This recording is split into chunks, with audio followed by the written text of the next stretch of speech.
सुखदेव भगत से खास बातचीत की है हमारे सहयोगी अमित ने, वो जरा सुनवाते हैं। कांग्रेस के नेता और सांसद सुखदेव भगत हैं। सर, सवाल यही कि आप लोग कई तरह के इंटरप्रिटेशन लगा रहे हैं, जगदीप धनखड़ जी के इस्तीफे को कई रूप में इंटरप्रेट कर रहे हैं। आप विशेष तौर पे कैसे देख रहे हैं इस्तीफे को? सबसे पहले तो मैं चाहूँगा, क्योंकि उन्होंने स्वास्थ्य कारणों से इस्तीफा दिया है, ईश्वर उन्हें स्वस्थ रखे, दीर्घायु बनाए, ये महत्वपूर्ण चीज़ है। लेकिन 2-3 जो घटनाक्रम है मैं जरूर उनसे रिलेट करना चाहूँगा। हालांकि राजनीति में कोई चीज़ें अप्रत्याशित नहीं होती है, इसकी भूमिका कह लें, पटका तय कर लें, ये पहले लिखी जाती है। और भारतीय जनता पार्टी के जो शीर्षस्थ लीडर हैं वो जनतांत्रिक पद्धति में तो विश्वास नहीं करते, वो डिक्टेट करते हैं और वो निर्णय सुना देते हैं। ये मैं 2 बात कहना चाहूँगा। कल जिस प्रकार नड्डा जी ने ये थे, ऐसे भी भारतीय जनता पार्टी के लोगों को ना संसदीय परंपराओं विश्वास भी नहीं है। और कल उन्होंने एक बात कही थी कि जो मैं कहूँगा वो रिकॉर्ड में जाएगा। एक तो पीठासीन व्यक्ति का अपमान करना, प्रताड़ित करना मानसिक रूप से, खुलेआम जिसे कहा जाए, वो लोकतंत्र के मंदिर में, कल वो बातें, एक वो महत्वपूर्ण है। दूसरी बात, 4 बजे बिजनेस एडवाइजरी कमेटी की मीटिंग थी, संसदीय कार्य मंत्री का वहाँ से गायब होना, नहीं होना, नड्डा जी जो स्वयं अध्यक्ष भी हैं, मंत्री भी हैं, उनका नहीं आना। इसलिए मैंने कहा पटकथा पहले लिखे जा चुकी है। और ये ऐसे भी भारतीय जनता पार्टी जो उनकी सरकार है वो चुनाव के मोड में हमेशा रहती है। बिहार में चुनाव भी है, तो बहुत तरह के समायोजन की जो बातें होती है, एडजस्टमेंट की बातें होती है। तो ये मैं कहता हूँ कि किसी को कहीं से कहीं भी वो राष्ट्र ही तो महत्वपूर्ण नहीं होता है, हम अपने लोगों को कैसे एडजस्ट करें, ये भी एक फैक्टर है। तो आप इनके इनकार नहीं कर सकते। ये सारी घटनाक्रम को मैं रिलेट कर रहा हूँ। मौसमी हमारे साथ मौजूद है। मौसमी, वो कह रहे हैं कि देखिए पटकथा जो है वो पहले से लिख ली जाती है सीधे तौर पर। उसके अलावा जयराम रमेश जैसे नेता ये भी कह रहे हैं कि प्रधानमंत्री को मन बदलने के लिए कहना चाहिए धनखड़ को।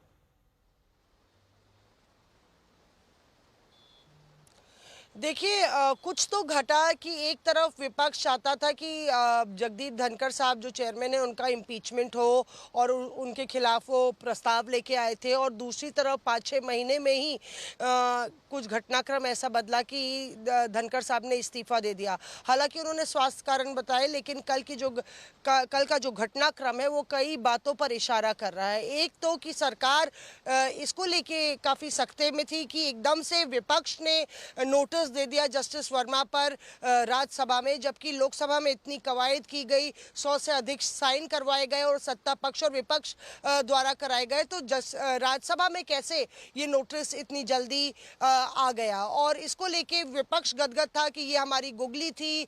और हमने ये भी पूछा कि आपने वो तस्वीर क्यों नहीं रिलीज की जब आपने चेयरमैन को वो नोटिस दिया। तो आप देखिए कि लोकसभा की वो तस्वीर जहाँ पे राहुल गांधी भी खड़े हैं और तमाम सत्ता पक्ष के किरण रिजिजू सब तमाम नेता खड़े हैं, वो तस्वीर रिलीज हुई। लेकिन राज्यसभा की वो तस्वीर जहां 63 विपक्ष के सांसद चेयरमैन साहब को वो नोटिस दे रहे हैं, वो तस्वीर बाहर नहीं आई है। और ऐसे में ये हुआ कि सरकार को एकदम से औचक रह गई कि एकदम से इस तरह का नोटिस सिर्फ विपक्ष कैसे ला सकता है। तो सरकार की पूरी रणनीति पर एक तरीके से कहीं ना कहीं पानी फिरा। उसके बाद जिस तरह से ये तस्दीक हुई है कि बीजेपी सांसदों को बुलाया गया कि राजनाथ सिंह के दफ्तर में मीटिंग है, आनन फानन में शाम के 5 बजे तमाम बीजेपी के राज्यसभा सांसदों को बुलाया गया और उनसे हस्ताक्षर कराए गए। हमारे सूत्र ये बता रहे हैं कि ये नहीं बताया गया कि ये हस्ताक्षर किस चीज के लिए हो रहा है। सबने 2 और 2 4 लगाया और सोचा कि जस्टिस वर्मा के लिए हो रहा है, लेकिन ये हस्ताक्षर तब हुए अर्पिता जब उससे पहले जगदीप धनखड़ राज्यसभा से ये ऐलान कर चुके थे कि विपक्ष का नोटिस एडमिट हो गया है। विपक्ष का नोटिस हमने हमारे संज्ञान में है और हम इसके बारे में आपको आगे बताएंगे।